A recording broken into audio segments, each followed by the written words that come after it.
ini asyara bidzalika. Mun kula terangno kiamat, soal kiamat itu seru usah ndelok. Soal kiamat itu seru usah ndelok. Anjing ben kiamat itu semua orang dihisab, termasuk sampean-sampean bareng dihisab. Pertama sing dijaga jelas salat.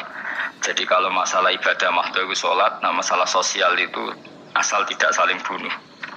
Terus kalau terangkan ya, terus ngendikane Rasulullah sallallahu alaihi wasallam ngendikane la yazalul mar'u fi fushatin min dini malam yusib daman haroman. Bapak malih ya. La yazalul mar'u fi fushatin min dini malam yusib daman haroman. Seseorang itu boleh serilek-rileknya dalam beragama asal dia tidak punya masa lalu mengalirkan darah yang terhormat. Damane cara Jawa ora tau mateni wong, ora tau mateni wong, ora tau mateni wong mukmin utawa ora oleh mateni wong sing muahad atau mustaman. Ya ada aturannya lah. Jadi kalau sampean urip ora tau mateni wong iku wis secara beragama iku rileks karena fifus satin mintin. Nah tentu mateni itu ada banyak sebab, diantaranya fatwa yang ekstrim sehingga ulama dulu itu senang guyon sampai keterusan saiki. Jadi kabeh wong alim khase sering guyon karena memang menghindari omongan penting. Kenapa? Karena sekali omongan penting ini kadang yu'addi ilal fatwa kita kotul. Takutnya fatwa itu ekstrim, kemudian saling saling bunuh. Sehingga masyhur itu ada pepatah bahwa statement ulama atau kolamul ulama, penanya ulama itu ahaddu minas sayf, lebih tajam ketimbang pedang, karena bisa menimbulkan macam-macam. Sehingga dulu banyak ulama kalau bab jinayat itu sudah tidak mau baca bab jinayat itu karena ya takutnya fatwanya itu ekstrim. Ada beda zaman Nabi itu kan enak ya, sehingga Nabi mesti bener ya. Musuhnya Abu Jahal CS mesti salah ya. Tukaran saiki wis gak seru. Tukaran kowe repot. Masih aku musuh sampean ini soalnya bener sampean. Wong ora tau seneng mbok musuhi piye ngono dadi. Kan gak penak. Jajal misalnya kiai itu kan mbek santri, wong mesti kan normalnya bela kiai ini, mergo luwih alim luwih bener.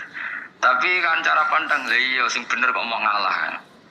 Iso wae sing disalahno pangeran iku sing saiki wong tuwa tukaran mbek anak, kira-kira wong nyalahno sapa? Nyalahno orang tuane apa anake? Cara kowe dadi hakim. Wong tuwa kok wani anak, aku alat nang yo ya lucu. Dene kan anak kok wani wong. Tapi wong tua kok wani anak, wong tua model opo? Terus anak wani wong tua ya anak model opo? Ya model milenial, model.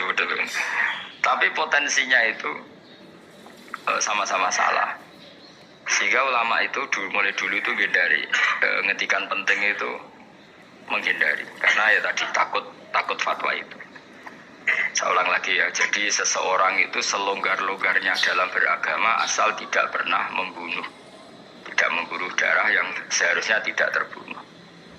Terus kalau masalah ibadah itu Allah ngambilnya sholat. Awwalu ma yuhasabu bil mar'u napa? As-sholat. Pertama yang dihisab itu sholat. Jika sholatnya lolos, maka hisab yang lainnya napa? Ringan. Gempon ngoten. Terus ada hisab-hisab yang iku lho waca, mungkin sampean iso ngantisipasi hisab. Jadi la tazulu qadama Adam atau qadama ibni Adam yaumal qiyamah hatta yus'ala an arba'in.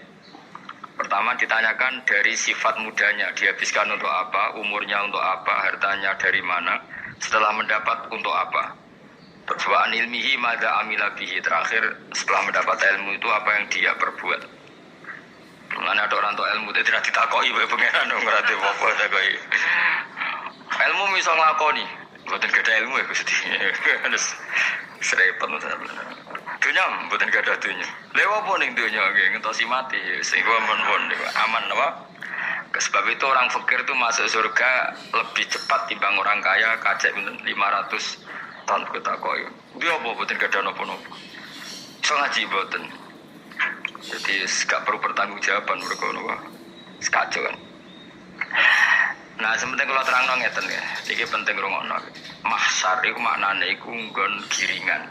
Terus kiai kuno maknane bayangno nggon mahsyar iku maknane tempat dihalonya semua manusia. Terus mauqif itu tempat diberhentikan, tempat diberhentikan. Terus di situ Anda innahum mas'ulun, mereka semuanya ditanya, dihisab. Semuanya dihisab. Terus ketika Kanjeng Nabi hasibu anfusakum qabla an tuhasabu, menghisablah diri kamu sekarang sebelum kalian semua dihisab. Sehingga potensi kita ini umat Islam utamanya yang tahu ngaji ini, kesampean semua dihisab ini kemungkinannya kecil. Karena ketika kowe ning donya sampean sedanten iki kan biasa wis donga Rabbana zalamna sana. Jadi ya Allah, saya ini benar-benar mendolimi diri kita sendiri. Karena tujuannya hisab itu taubah. Taubah itu mempermalukan mereka di depan umum. Seorang lagi ya, jadi semua hisab itu taubihan, mempermalukan mereka di depan umum bahwa mereka orang yang buruk. Sementara kamu di dunia sudah sering ngaku orang buruk. Saya ini serawang ngakeh maksudnya ini kan. Jadi kayak ngakuin apa Rabbana zalamna anfusana, sehingga ketika Kanjeng Nabi sebuti hasibu anfusakum qabla an tuhasabu, menghisaplah diri kamu sendiri sebelum nanti kamu benar-benar dihisap. Sehingga umatnya Rasulullah itu kemungkinan kena hisap itu kecil sekali karena tadi sudah terbiasa menghisap dirinya sendiri. Apalagi kita, kata Rasulullah, saya dikasih hadiah yang para nabi sebelum saya enggak dikasih hadiah itu.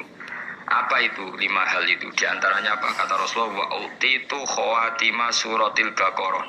Saya dikasih terakhirnya surat Baqarah. Di surat Baqarah itu umatnya Nabi dapat bonus dan ini luar biasa, yaitu ayat Rabbana la tu'akhidna in nasina wa akhtana. Ya Allah, jangan hisab kami, jangan beri sanksi kami, jangan azab kami kalau suatu saat kita lupa atau salah. SB nak kowe urung salah padahal mesti salah. Rai-rai ini kan mesti salah. Wis gawe perjanjian mbek pangeran Gusti. Ndamel perjanjian lho nggih apa? Setiap saat saya salah langsung sepuro. Mun mboten usah istighfar malih mun iki mun niku. Deal soalnya deal. Lah itu ketika Kanjeng Nabi senyum-senyum senenge ra karuan. Dan setiap itu dibaca oleh umatku, Allah sudah jawab qala na'am. Jadi Rabbana la tu'akhidna inna sina aw akhtana. Terus qala Allah menjawab na'am. Terus Rabbana wa la tahmil alaina isron kama hamaltahu 'alal ladzina min qablina. Nabi Muhammad jawab, Allah menjawab na'am. Sampai terakhir wa'fu anna, Allah jawab na'am. Kemudian para kiai itu punya kiat supaya umatnya itu hafal itu. Terus jadi bahan tahlil itu masalah ya. Faminhum ya faminhum. Sing tahlil ya ora paham, sing kritik ya ora paham. Alhamdulillah itu mesti padha-padha ra kena hisab. Mergo padha-padha ora napa paham. Dadi ora ono barokah kaya goblok wis barokah. Mergo sing lakoni ya ora paham, sing kritik ora paham.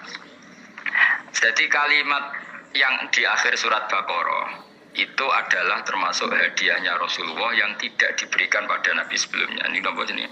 Utitu khawatima suratil Baqarah. Saya dikasih akhir surat Baqarah. Gini, setiap doanya umat Nabi, Allah jawab, na'am. Jadi ya Allah, la tu'akhidna, jangan kasih sanksi kita, inna sina au akhtona. Allah jawab, na'am.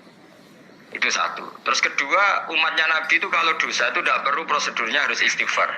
Banyak amalan yang menjadikan diampuni. Misalnya kafaratul majlis itu lafadznya enggak istighfar. Subhanakallahumma bihamdik misalnya. Dan banyaklah imatatul adza anit thariq. Misalnya Nabi pernah cerita ada seseorang yang nakal, kemudian gara-gara menyingkirkan duri di jalan yang ganggu orang lewat, kemudian Allah memaafkan. Ada yang dimaafkan karena ngombeni anjing, macam-macam. Kemudian ngombeni santri, macam-macam. Sehingga potensi kita dimaafkan itu tinggi sekali karena ada sekian amal yang itu menjadi sebab ridhanya Allah Ta'ala. Maka kalau dalam dunia wali itu ada seorang wali mau ngarang kitab, kemudian tintanya itu diminum lalat, dia membiarkan tinta itu sampai lalatnya sampai kenyang, kemudian gara-gara itu dimaafkan oleh Allah Subhanahu wa Ta'ala. Banyak sekali. Sehingga potensi kita dimaafkan tinggi. Terus turus, dadi orang rasani wong enggak macam-macam lah. Iku ya insyaallah di sepuro pengiran. Dadi ana wali, mergo kakean apa? Turu ditakoki, kenapa kowe kok turu wong wali? Mboten siap roh dunya Gusti. Kenapa? Dunya wis rusak tok, patok mboten roh Gusti. Lah iku ya mari swarga napa? Ya swargane wong turu ya kira-kira